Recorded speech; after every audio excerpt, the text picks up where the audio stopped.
AITA for telling my brother his mistake wasn't remarrying but how he handled it? My brother Frank, 40 meters, was widowed 6 years ago. 2 years ago he got remarried to Emily, 38F. Frank has 3 children with his first wife. Ava, 14F, Noah, 13F, and Harley, 10 meters. Emily also has a son, 9 meters, and a stepdaughter from her ex-husband who she has custody of, 12F. Frank and Emily started dating just before the pandemic hit. The kids were not aware of the fact Frank was dating. He told them 2 months before the wedding. It was a month later he announced he was getting married and Emily and her kids were moving in.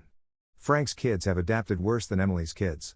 The kids have refused to take part in family activities, are distant and cold with Emily and her kids and have yelled at my brother multiple times, accusing him of replacing their mom and saying fuck Emily, they don't care about Emily, they don't want Emily, etc. Frank, Emily, Ava, Noah and Harley have started attending family counseling, 7 months or so now.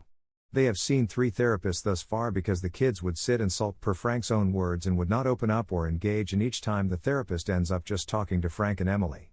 Frank started to complain about how mad the kids are at him. He said they were selfish for expecting him to stay single for the rest of his life.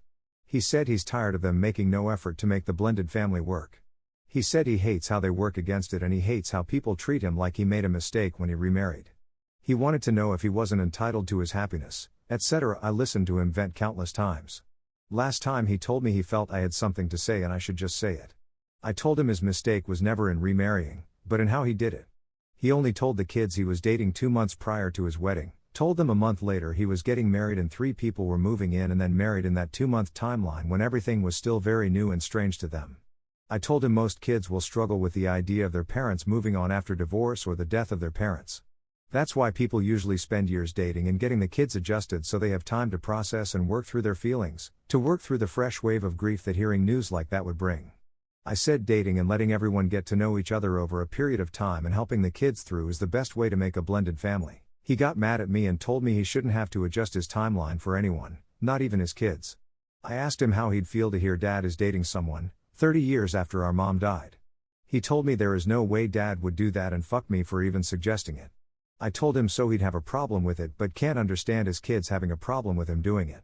He told me it's not the same and he's not judging dad but I'm judging him and that makes me an asshole. AITA?